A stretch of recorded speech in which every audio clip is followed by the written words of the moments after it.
নমস্কার বন্ধুরা, আমি ধৃতিমান দ্য ডট চ্যানেলে আপনাদের স্বাগত। অপারেশন সিঁদুর ভারতের শত্রুদের, মানবতার শত্রুদের একটি দারুণ প্রত্যাঘাতের নাম। পৃথিবীর উগ্রপন্থা বিরোধী আন্দোলনে এই অপারেশন সিঁদুরের নাম স্বর্ণাক্ষরে লেখা থাকে। ভারতীয় সেনাবাহিনীর দ্বারা পহেলগাঁওয়ে ভারতীয়দের উপর আক্রমণের একটি দারুণ জবাব। মঙ্গলবার রাত 12টা পেরিয়ে গিয়ে বুধবার শুরু হয়ে গেছে। সবাই তখন গভীর ঘুমে আচ্ছন্ন। ঠিক সেই সময় রাত 1:05 শুরু হয় এই অপারেশন, শেষ হয় রাত 1:30।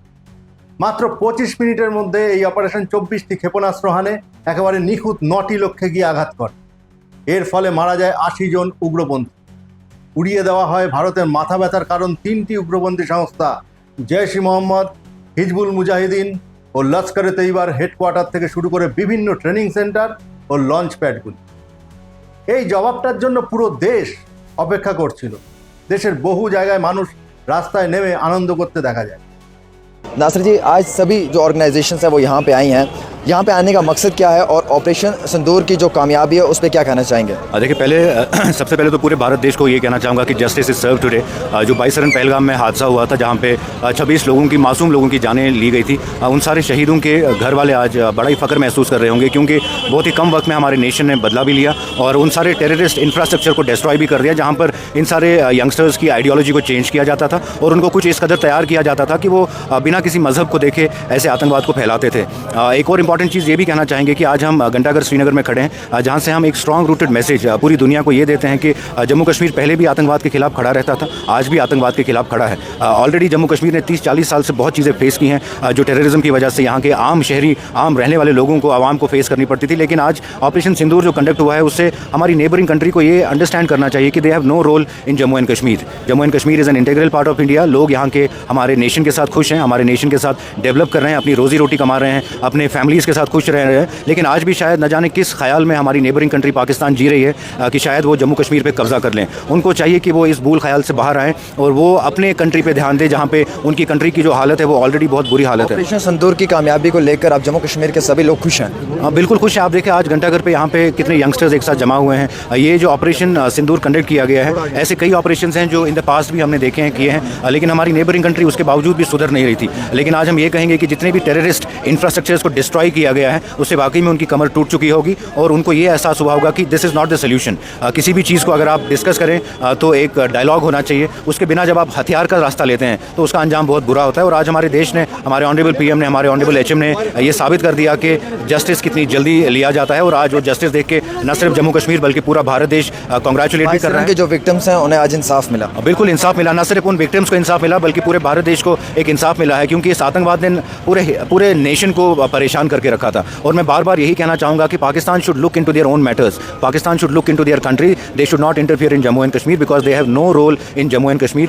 All the people from Jammu and Kashmir, चाहे आप किसी की भी बात करें, एक आम शहरी जम्मू कश्मीर का अपने नेशन के साथ खुश है, अपने नेशन के साथ प्रोग्रेस करना चाहता है, अपने नेशन के साथ कंट्रीब्यूट कर रहा है। जो गुर्बत गरीबी है उसको चाहिए कि वो उसको ठीक करे, उसको ख़त्म करे, ना कि वो बाकी लोगों को परेशान करे। और ऐसे आप देखें पूंछ में कितने मासूमों की जान जा रही है। जो हमारे लाइन ऑफ कंट्रोल के गाँव हैं, वहाँ पर कितने मासूमों का कत्लेआम किया जा रहा है, जो रिटेलिएशन अभी पाकिस्तान की तरफ से हम देखने को मिल रही है। ऑपरेशन सिंदूर में आपने देखा कि जो अटैक्स किए गए वो पर्टिकुलरली टेररिस्ट इंफ्रास्ट्रक्चर्स पे अटैक किए गए। उन्होंने मिलिट्री इंफ्रास्ट्रक्चर्स पे भी अटैक नहीं किया, उन्होंने सिविलियंस पे अटैक नहीं किया। They only destroyed all the infrastructures which was training the terrorist. So Pakistan should understand, if they are a Muslim majority country, they should understand कि एक नाहक मासूम का कत्ल करना पूरी इंसानियत का कत्ल करना है। और इस समय जो पुंछ में हो रहा है, जो करना में हो रहा है, उड़ी में हो रहा है, जो वहाँ से शेलिंग्स हो रही हैं, उसमें तो सिर्फ मासूमों की जान जा रही है।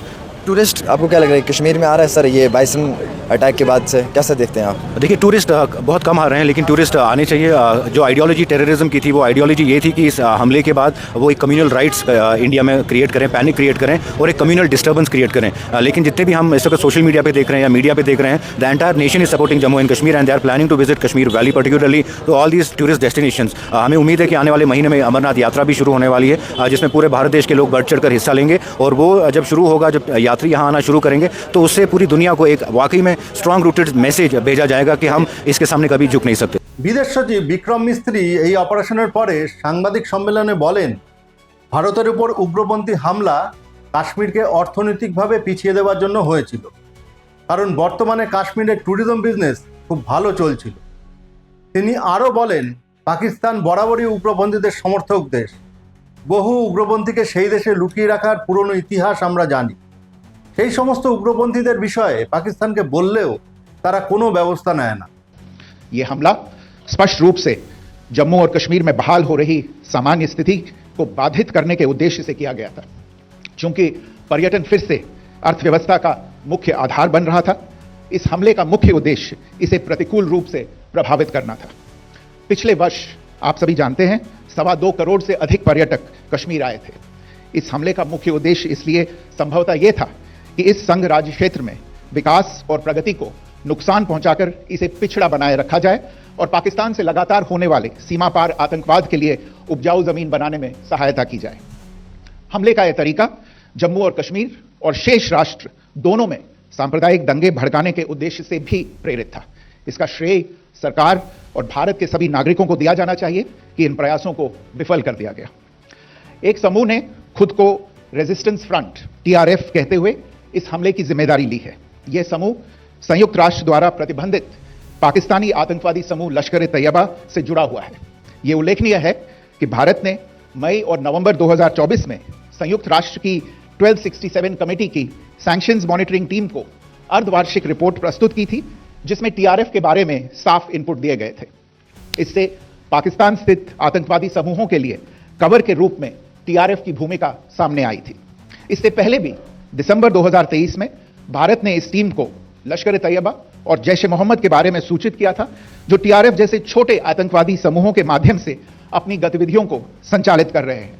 इस संबंध में 25 अप्रैल को UN सिक्योरिटी काउंसिल प्रेस वक्तव्य में TRF के संदर्भ को हटाने के लिए पाकिस्तान के दबाव पर भी ध्यान दिया जाना चाहिए।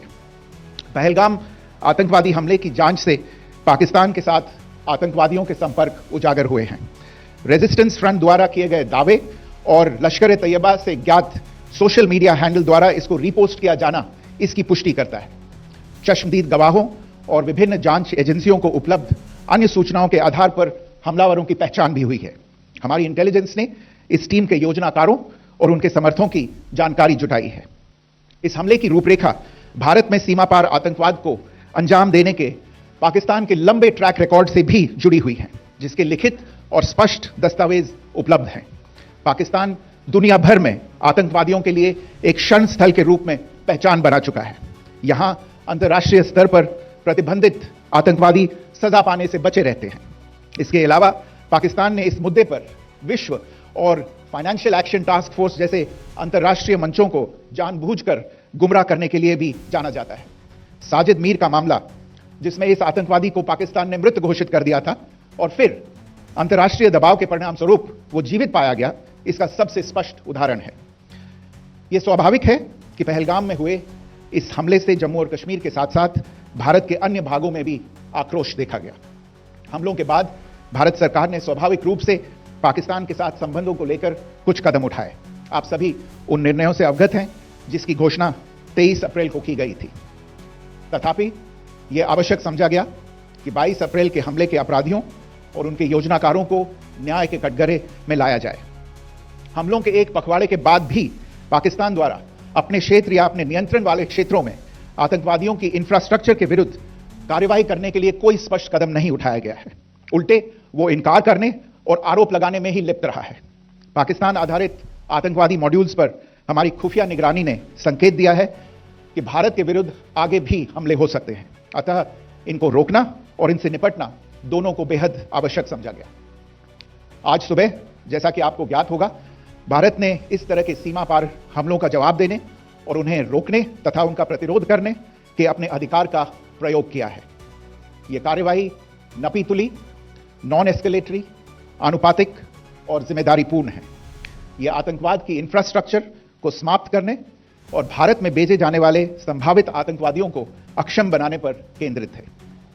आपको यह भी स्मरण होगा कि 25 अप्रैल 2025 को संयुक्त राष्ट्र सुरक्षा परिषद ने पहलगाम आतंकवादी हमले पर एक प्रेस वक्तव्य जारी किया था, जिसमें आतंकवाद के इस निंदनीय कार्य के अपराधियों, आयोजकों, फाइनेंसरों और प्रायोजकों को जवाबदेह ठहराने और उन्हें न्याय के दायरे में लाने की आवश्यकता पर जोर दिया गया था। भारत की आज की इस कार्रवाई को इसी संदर्भ में देखा जाना चाहिए। বন্ধুরা, আবার বিষয় ফেরার আগে একটি আবেদন। দয়া করে চ্যানেলটিকে সাবস্ক্রাইব করে আমাদের সামনের দিকে এগিয়ে নিয়ে যেতে সাহায্য করুন। পাকিস্তানে অবস্থিত যে 3টি উগ্রপন্থী সংস্থা ভারতের সবথেকে বড় মাথাব্যথার কারণ হয়ে দাঁড়িয়েছিল সেগুলি হলো লস্করে তৈবা, যার চিফ হলেন হাফিজ সঈদ, দ্বিতীয় হলো জৈশ-ই মোহাম্মদ, যার চিফ হলেন মৌলানা মাসুদ আজাহার, আর তৃতীয় হলো হিজবুল মুজাহিদিন, যার চিফ হলেন Syed Salauddin.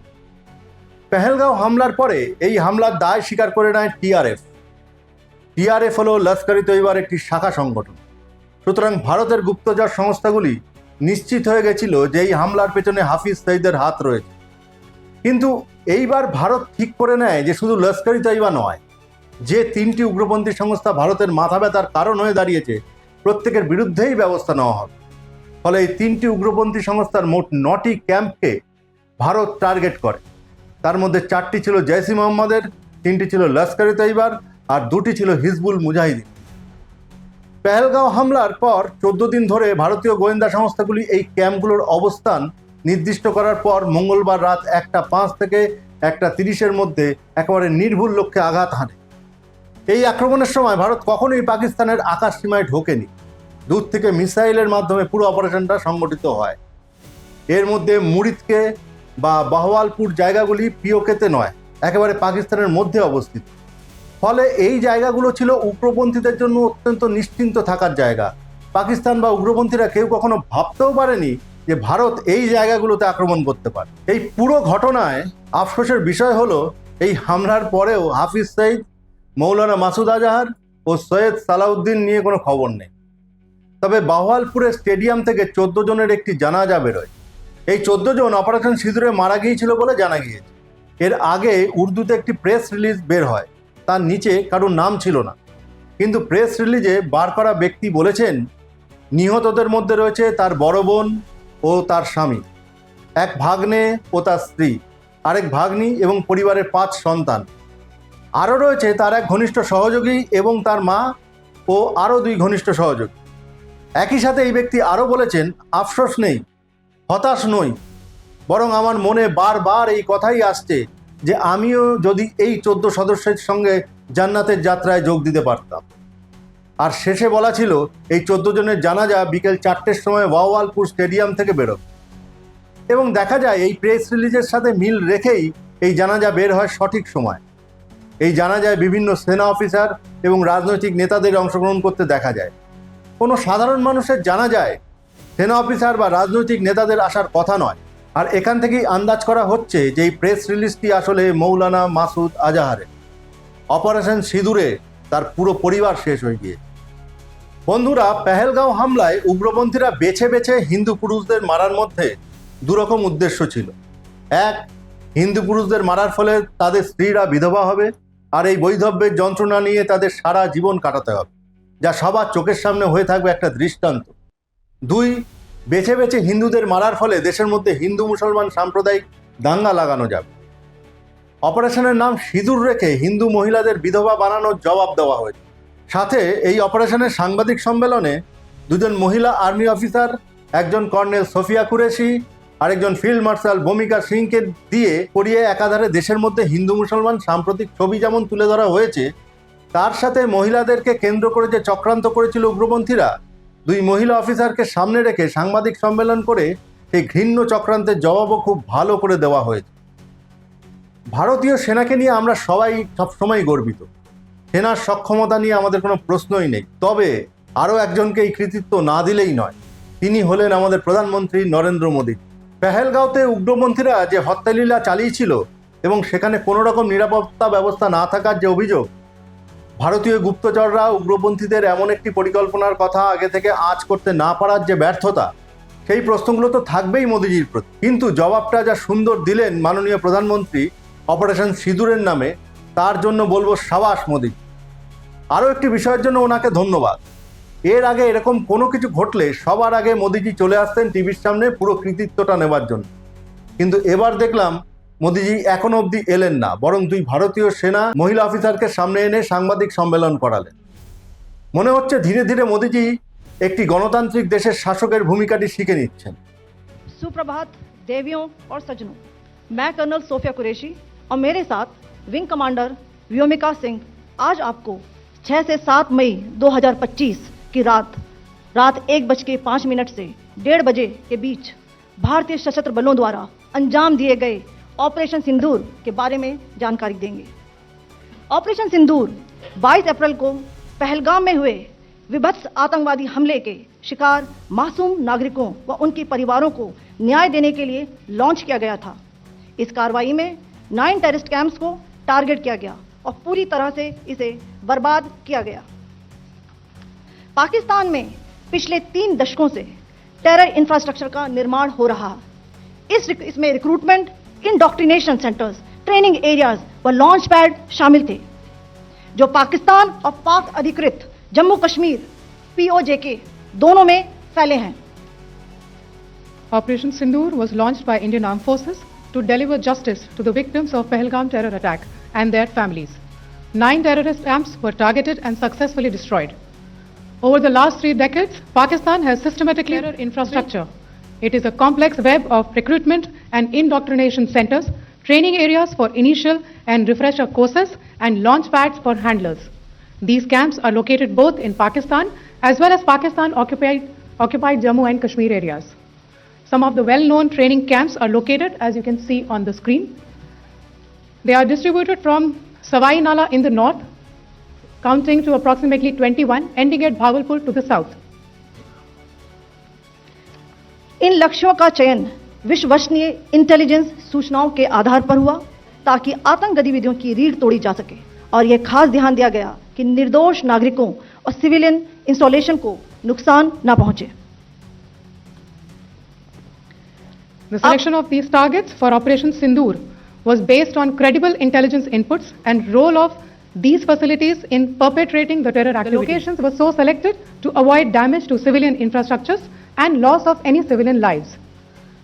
This was done with due diligence, and the camps selected for targeting and their engagement will now be shown to you one by one. POJK के टारगेट्स मैं आपको बताना चाहूंगी। सबसे पहले सवाई नाला कैंप मुजफ्फराबाद, जो कि POJK के लाइन ऑफ कंट्रोल से 30 किलोमीटर दूर है। यह एक लश्कर तौयबा का ट्रेनिंग सेंटर था। 20 अक्टूबर 2024 सोनमर्ग, 24 अक्टूबर 24 गुलमर्ग, 22 अप्रैल 2025 पहलगाम, इन हमलों के आतंकियों ने यहीं से प्रशिक्षण लिया था। सैयदना बिलाल कैंप मुजफ्फराबाद, यह एक जैश-ए मोहम्मद का स्टेजिंग एरिया है। यह हथियार, विस्फोटक और जंगल सर्वाइवल ट्रेनिंग का केंद्र भी था। गुलपुर कैंप कोटली, यह LOC से 30 किलोमीटर दूर था। लश्कर तौयबा का बेस था, जो रजौरी, पुंछ में सक्रिय था। 20 अप्रैल 2023 को पुंछ में और 9 जून 2024 को तीर्थ यात्रियों के बस हमले में यहीं से आतंकी को ट्रेन किया गया था।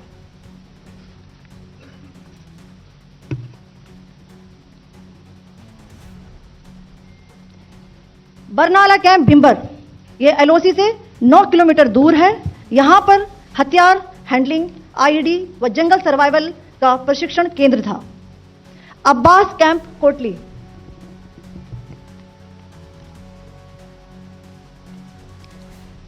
यह LOC से 13 किलोमीटर दूर है। लश्कर तौयबा का फिदाइन यहां तैयार होता था। इसकी कैपेसिटी 15 टेररिस्ट को ट्रेन करने की थी।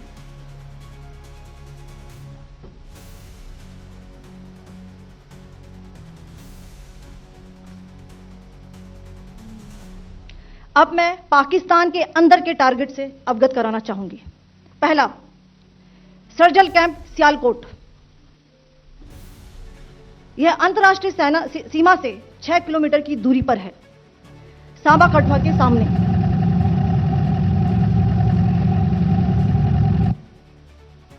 मार्च 2025 में जम्मू एंड कश्मीर पुलिस के 4 जवानों को की जो हत्या की गई थी, उन आतंकवादियों को इसी जगह पर ट्रेन किया गया था।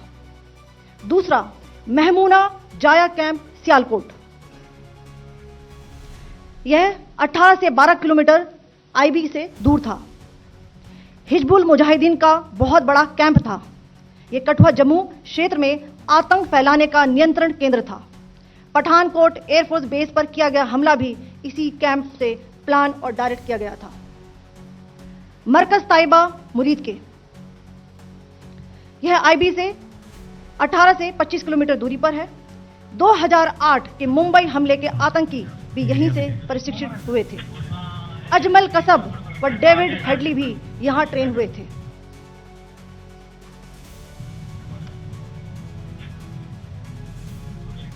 आगे दूसरा आया।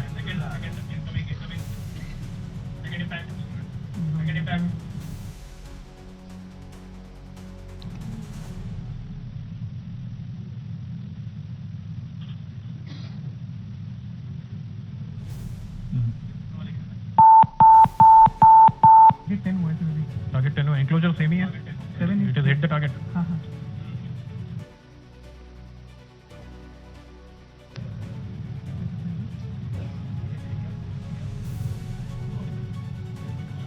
आ गया सर।